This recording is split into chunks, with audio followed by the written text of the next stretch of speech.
Welcome back. Well, the number of international students enrolled at U.S. colleges and universities surging in recent decades. An open books report showing 1,126,000 students were enrolled in U.S. universities in the 2023-24 school year. That's up 6.6% from the year earlier. But the trend could be bucked by the Trump administration's increased vetting of student visa holders and seekers. Joining me now is Alabama Senator Tommy Tuberville, a member of the Senate Armed Services and Agricultural Committees. Senator, you have a new bill in the works related to this. I want to ask you about that, as we know that some of our adversaries have been abusing the visa process, sending students here to get student visas and then using it as surveillance tactics. What can you tell us? Maria, it's out of control. My act is Student Integrity Visa Act, and all that does is we keep eye on China, Iran. I was at a graduation ceremony the other day. Program looking at it, 40 Chinese nationals got their degree in engineering and cyber. We are funding our own demise. And so 1.1 or 2 million foreign nationals in our university. It's growing every day. Our enrollment is actually dropping. Americans are not going to universities anymore. They can't get in. And so we have to do something about this. In '93, Maria, what happened is the World Trade Center bombing happened. The visa program allowed a foreign national to stay in, was involved in that. We monitored that from the federal government standpoint. We started what we call SEVIS, S-E-V-I-S, to monitor foreign nationals. We've dropped the ball on that. Now we have 15% foreign Iranians that overstay their visa, 20% Afghan nationals overstay their visa. We have huge problems. We have to monitor that. So that's what I'm doing. I'm trying to help President Trump with starting this act to redo this mandate that the Congress put on back in '93 and then mandated in 2003, and say, listen, no more Iranian or Chinese nationals in our universities. We have to watch funding and dealings to our university. They have to report that. We have to do everything we possibly can to penalize universities that drop the ball on this agenda, because if we don't do that, we are not going to educate our kids, and we're going to fund our own demise. Well, I think it's a really important point that you make. I mean, are the universities unaware of how our adversaries abuse this? Because one point that I've been making is that for the last 10 years of attacks on President Trump, what you've had is the Democrats using politics over national security. And for all of those years, they were yelling Russia, Russia, Russia, trying to take down their political enemy in President Trump. China was eating our lunch, whether it be abusing the visa process, abusing student visas, or ensuring that the critical supply chains were in China. So how long have you known about this, Senator? Okay, so well, my thought is, how come your colleagues on the left are not screaming about this? Because this is a very serious issue that you raise. Well, they don't want to upset the apple cart with their base, and their base is really for any foreign national coming here, educating, staying past their visas, possibly getting them to vote. But, Maria, in the Northeast, 40 to 70% of the university's enrollment, of all enrollment in the Northeast, 40 to 70% is foreign nationals. This is ridiculous. Yep. It's getting out of control. And what's happening, they don't have to pay taxes. They're nonprofit.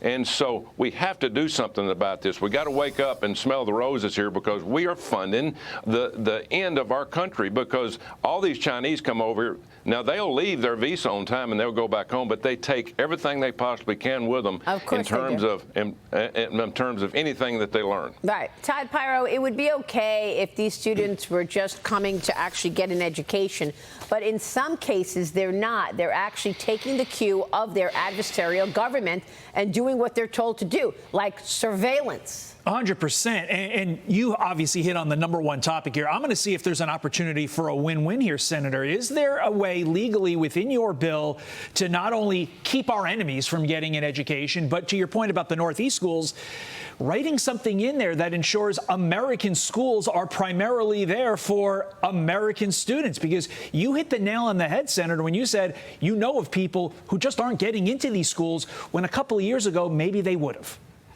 No, you're exactly right, Todd. They are turned down. They apply, but they can't get in because there's no slots for them because of all the foreign nationals coming in. We'll have that in our bill, by the way. That's already in there. We want to make sure we limit the number that comes in, but we would surely want to limit our adversaries. We want to do away with Iran, North Koreans, or Chinese nationals getting into this country and learning how to destroy the United States of America and our allies. Yeah, but are you going to need the Democrat support on this, Senator? I mean, just look at where we are. We're in a critical day for the Senate. Democrats are weighing whether or not to cooperate with Republicans on key spending bills and confirmations. Republicans are pushing to pass a 3-bill spending package before the August recess begins tomorrow.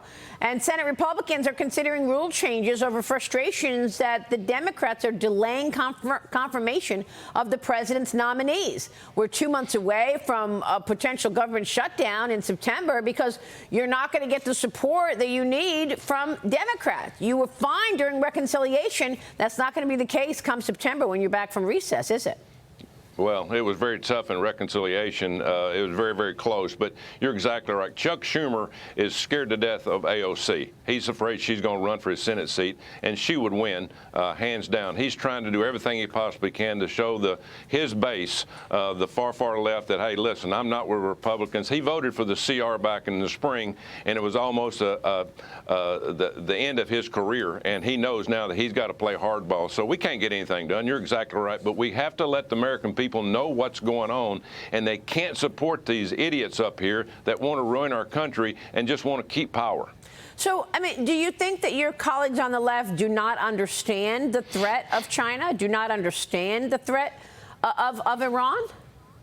Oh, sure, they understand it. They just don't want to believe it. And they understand at the end of the day that their base is people that really like foreign nationals, that like them to come here, because at the end of the day, they feel sorry for everybody. They could care less about American students, American people, American citizens, taxpayers. Their base is on the far, far left that are socialists and communists. You're seeing what's happening in these big cities right now, the blue cities, and the mayor that you're getting ready to elect in New York. Well, Mamdani seems to be doing well. He gave a press conference yesterday. You think he'll be the next mayor of New York? Well, I hope not, but, worse things have happened. Yeah. But at the end of the day, something like that's probably going to have to happen for us to really wake up and smell the roses. But I hope it doesn't happen. God forbid it. Well, we're waiting on some economic data right now. Senator, the Federal Reserve, of course, held rates steady yesterday, the 5th straight meeting without cutting interest rates. It wasn't unanimous. For the first time since 1993, you had 2 governors dissenting on that. Michelle Bowman and Christopher Waller both wanted a cut of a 1/4 point in interest rates. I know you've called for the Fed's removal every day since June 19th. As we await the PCE numbers, which are coming out any moment. This is the June PCE inflation data. Personal income and spending also coming out momentarily, with a market that is rallying this morning, with the Dow Industrials up 121 and the NASDAQ up better than 300. Let's get the number right now. Lauren, with it. All right. Good morning, everybody. Let's start with the PCE price index. This is the number that the Fed pegs its 2% inflation target to. It came in hotter than expected, rising for the second month, 2.6%. The expectation was 2.5% on an annual basis. That was a little bit hotter. Month over month, it came in as expected, hotter than May, but as expected for June, 0.3%. Let's take out volatile food and energy prices. The core, year over year, 2.8%. versus the expectation and the prior month, both at 2.7%. I know that sounds like a hot number. It is right near a 4-year low. Core PCE price index, month over month, as expected, 0.3%. Jay Powell has said he likes to look at the employment cost index. It's a comprehensive gauge of costs in the labor market. It came in a bit hotter than expected. For the second quarter, that number, 0.9%. The expectation was 0.8%. 2 more numbers for you quickly, Maria. Income and spending for the month of June. Consumption spending reversing a decline in May, rising less than expected, 0.3%. 0.4% was the expectation. As for income, hey, stronger than expected. The expectation was 0.2, and you came in at 0.3%. Back to you. All right, Lauren, thanks very much. Markets are off of their highs, Senator, on the heels of this number, although we're still looking at a rally. But look, inflation is at a 4-year low. And yet Powell keeps talking about needing to watch tariffs and the impact of tariffs on inflation, Senator. Your thoughts? Well, Jerome Powell's playing God's what he's doing. He's trying to predict the future. You can't do that. All we ask of him in Congress is be consistent, but he's not been consistent since he's been there. He should have raised rates back in 2020, 2021. He was late to the dance on that. And then he turned around and dropped rates right before the election last year, and it showed that he was a political hack. He is not consistent. All he wants is consistency, but he's hurting our economy, he's hurting our country, and I hope soon that he's gone. Well, who do you want to see in there, if not Jay Powell? Well, there's some good people working for President Trump right now. I know all of them. They're very smart.